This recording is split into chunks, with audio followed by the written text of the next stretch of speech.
Okay, every fire horse video you have seen probably sounds like this.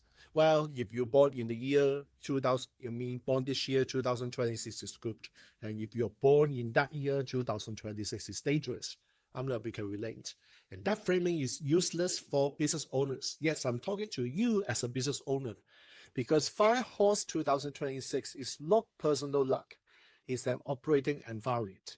So think of it like running a company during rapid rate hikes, managing reputation in social media acceleration phase, or making decisions when markets punish hesitation faster than mistakes. And this applies equally if you run a service company in the United States, a professional services firm in Australia, or a regional business or investment group in Singapore. Now you see the 12 animal signs don't decide the outcomes. They describe how different founders or business owners behave under pressure. Now, I'm calling this video part 1, which will be covering the first 6 patterns. And part 2 will complete the picture and go straight into visibility, burnt out, and leadership collapse risk. Okay? Well, so let's start. Now, let's talk about the red, the strategic overthinkers. Well, red founders usually pride themselves on being responsible. You are the founder who keeps revisiting forecasts even after decisions should be made. You want more data before committing budget, and you delay launches because the market isn't clear yet. So like in the United States, this shows up as tech founders start refining decks instead of shipping. In Australia, it could be an SME waiting for economic certainty before expanding. Or even in Singapore, it's the operators over-engineering structure before traction. You see, you don't feel reckless, you just feel prudent. But here's the thing, prudence becomes paralysis in the fire years. Now let's look at the fire horse impact, shall we? Now first, fire cycles compress timing. Historically, high volatility periods reward early credible movers, not perfect planners. So you see data from 2023 to 2025 shows that companies that launch earlier in uncertain markets capture disproportionate share, even when their initial execution was imperfect. Second, delayed decisions become more expensive. Across the US and Asia Pacific markets, late entrants pay higher acquisition costs, face tighter financing conditions, and had less room to pivot once the market chose the winners. Firehorse accelerates this pattern by shortening tolerance windows. And third, cognitive overload increases under fire pressure. Decision fatigue rises, founders burn mental energy on analysis instead of action, and teams stall waiting for approval. So you see, Firehorse punishes slow decision loops more than incorrect ones. So what could be the action steps for you if you are the red business owners? Number 1, shorten decision horizons. Move from annual or half-yearly planning to simply 90-day execution cycles. Firehorse rewards momentum and feedback, not long-range certainty. Number 2, install a decision challenger. So appoint someone whose role is to push decisions, not analyze further. And this counterbalances your natural caution. Number 3, replace forecast with live feedback. In fast cycles, real customers' response needs spreadsheet confidence. Use market signals, not projections, to guide moves. Number 4, time dots analysis explicitly. So set a non-negotiable deadline for decisions. When time expires, act with the best available option. And number 5, normalize imperfect execution. Firehorse rewards correction speed. Waiting costs more than fixing mistakes. Okay, that's for the reds. Now let's move on to the second one, the odds, the quiet builder. So odds founders or business owners build real businesses. So see whether this is you. You will likely be the one who focus on operations instead of branding. build loyal teams quietly, and let word of mouth carry growth. So in Australia and Singapore especially, this is common in family-run firms or businesses and professional services. Because your belief is this: if the work is good, recognition will follow. I'm sorry to say that belief could be outdated. So let's see the fire horse impact on you. So first, fire cycles shift value toward visibility. So by 2024 to 2025, we see leadership presence become a stronger trust signal than brand spend. Buyers increasingly evaluate founders, not just companies. Secondly, silence is interpreted as weakness. In fast-moving markets, lack of visibility is assumed to mean stagnation or irrelevance, even when fundamentals are strong. And thirdly, fire horse accelerates comparison. You see, markets don't wait to discover quality anymore. They reward clarity, confidence, and visible authority. So what would be the action steps for you as the Oz business owners? Well, number one, step into visible leadership. You must represent the business publicly. 5 years punish hidden competence. Number two, promote outcomes, not effort. Stop talking about hard work. Fire markets, respect results and impact. Number three, enforce pricing discipline. You see, underpricing erodes credibility. Fire cycles expose value gaps quickly. Number four, clarify authority internally. Teams need clear decision ownership under pressure. You see, ambiguity collapses execution. And number five, replace humility with clarity. And that's not ego, my friends. It's leadership responsibility. Okay, so that's for the ops. Now let's move on to the third one, the tiger. We call it the aggressive expander. Well, if you are tiger founders, you likely are the one who expand markets quickly, say yes instinctively, believe speed is caution. So in United States startup scene, tigers scale aggressively. In Australia, they overextend operations. And in Singapore, they chase regional expansions early. You see, your strength is momentum, and your weakness on the other hand is control. So let's see the fire horse impact on you as the tiger business owner. First, the fire cycles amplify mistakes. So the data from 2024 to 2025 shows overextended firms were the first to retrench or collapse when conditions tightened. Second, legal and compliance risk rise.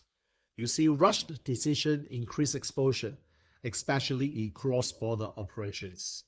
And third, founder burnout accelerates. You see, fire pressure without breaks lead to exhaustion, poor judgment, and leadership breakdown.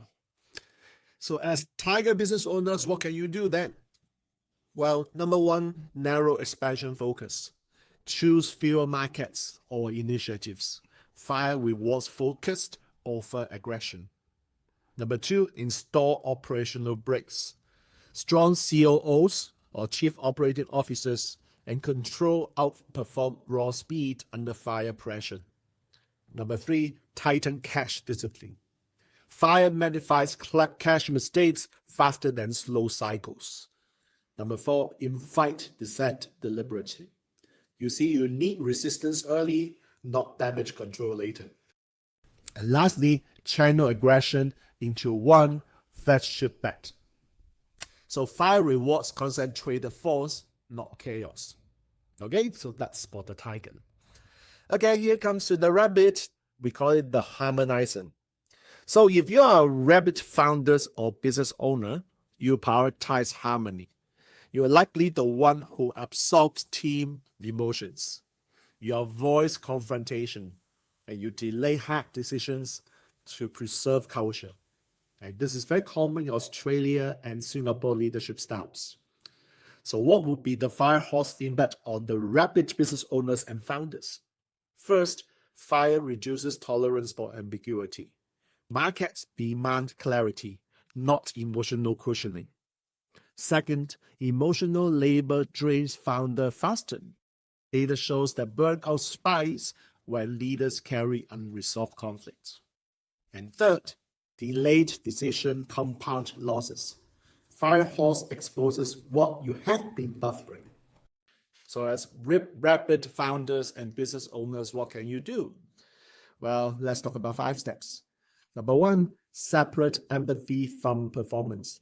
Care doesn't replace accountability in fire years.